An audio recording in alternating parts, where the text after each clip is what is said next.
Hi, my name is Tatina Maddox. I just want to thank you for leaning into some really important, kind of hard conversations together. It's been such an honor to get to share the things that are important to me and important to your leaders with you because you're important to us.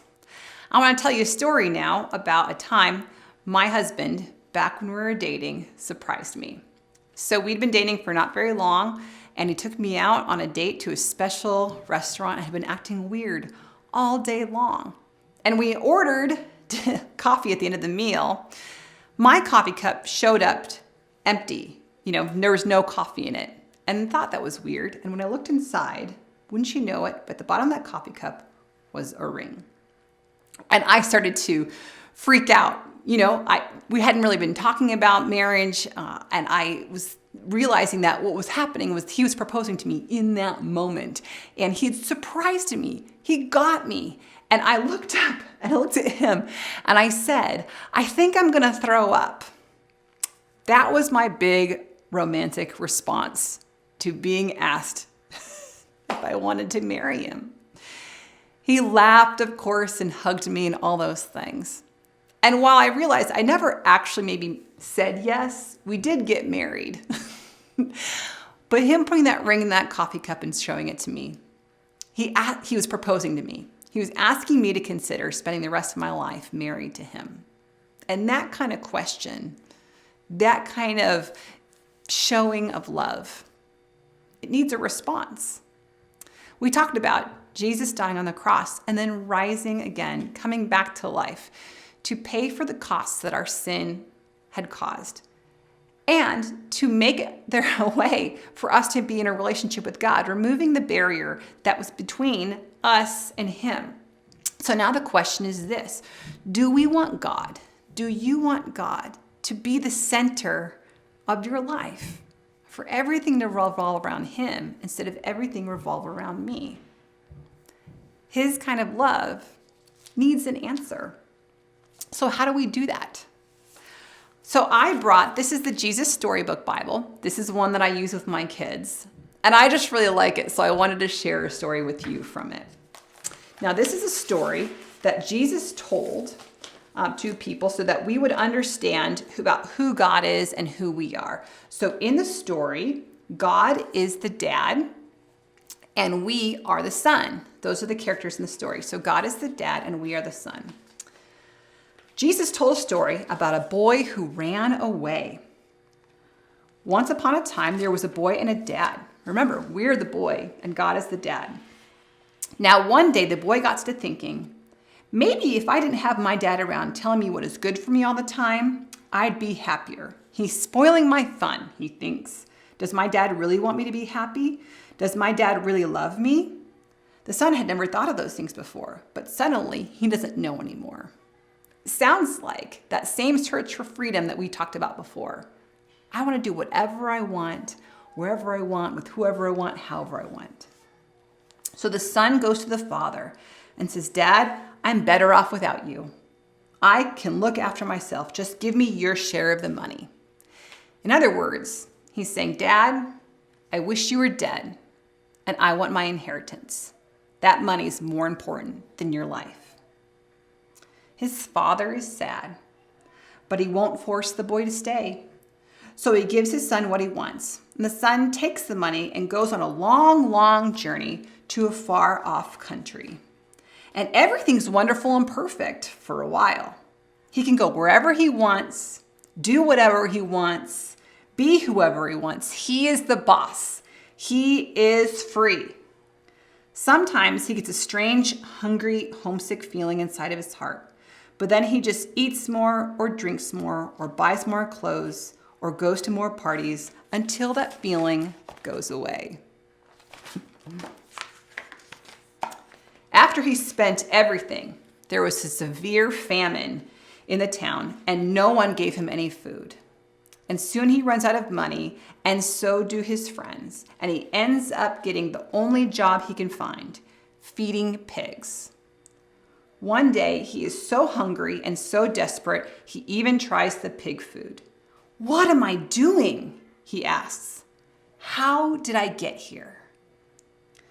It's as if he woke up from a nightmare.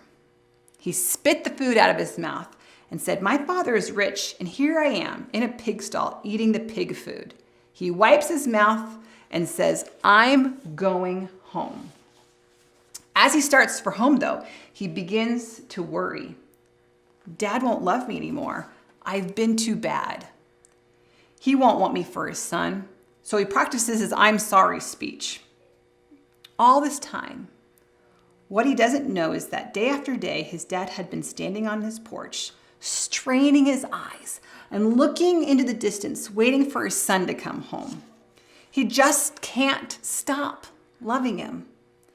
He longs for the day of his boy's voice, and he can't be happy until he comes back. The son is still a long way off, but his dad sees him coming. What will the dad do? Fold his arms and frown, shout, "That'll teach you, and just you wait, young man." No, that's not how the story goes.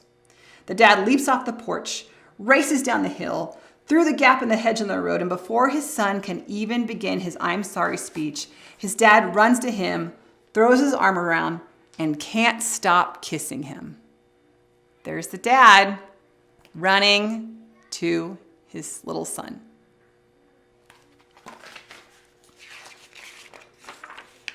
"Let's have a party," the dad shouts. "My boy is home. He ran away. I lost him, but now I have him back." Jesus told them, God is like the dad who couldn't stop loving his boy. Jesus told the people this story to show them what God is like and it shows people what they are like, so they could know however far they ran, however well they hid, no matter how lost they were, it wouldn't matter. Because God's children could never run too far or be too lost for God to find them. Coming home is saying sorry to God and asking Him to be the boss of our life. Even though we thought freedom was doing whatever we want and it was just filling a bottomless pit, we'll find out when we come home, when we make God the boss, that our meaning, purpose, identity, value, self-esteem becomes defined by Him. Jesus, instead of being that vacuum that pulls everything away, becomes the thing that pours into us and makes us full. Ever wonder why your young life leader or your wildlife leader is so crazy? Why they seem to never be embarrassed by anything? Why they do wacky stuff, wear wacky clothes, do whatever, and they seem to not be worried about what other thoughts. It's because they're so comfortable in their own skin because they are okay with failure. They're okay with embarrassment because their peace, their meaning, their joy, their identity, they found that in God. They found that with having Jesus at the center of their life. And so their identity is defined by what God says about them, not by anyone else says about them. So how do we do this? How do we come home? And the Bible says this: if you confess with your mouth that Jesus is Lord and believe in your heart that God raised him from the dead, you'll be saved. It's like ABC. A, admit that we've been the boss. Admit that we've looked for life outside of God. Admit that we're not perfect. Admit that we have sinned. B is believing that Jesus is who he said he is. He's God. He died and he came to life again to pay the cost so that we could be in a relationship with God. And C, center. Take ourselves out of the center of our life and invite God to sit in that place and be in charge of everything. What happens then? What happens when we come home to God? What happens when we ask Jesus to be the boss? Well, he teaches us what it means to be really loved and really seen and really known. He changes how we see people and how we see the things around us. He helps us feel heard and known.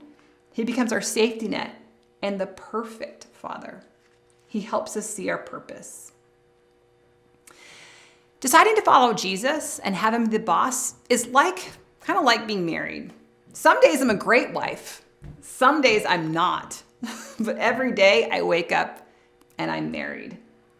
Now, marriage is an imperfect example because it's an imperfect person joining with an imperfect person.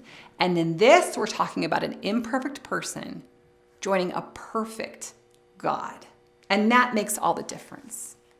Let me tell you this, your leaders have made this decision in their life.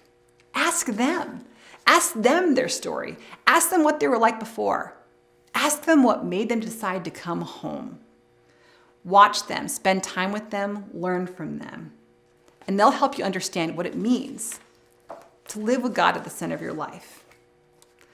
Another thing, I didn't know everything about my husband before I married him. I'm still learning about him 15 years later. But I knew enough about him at that moment to know I wanted to be with him. We're never going to understand everything about God. The question is this, do we know enough about him today to know that we want our life to be with him?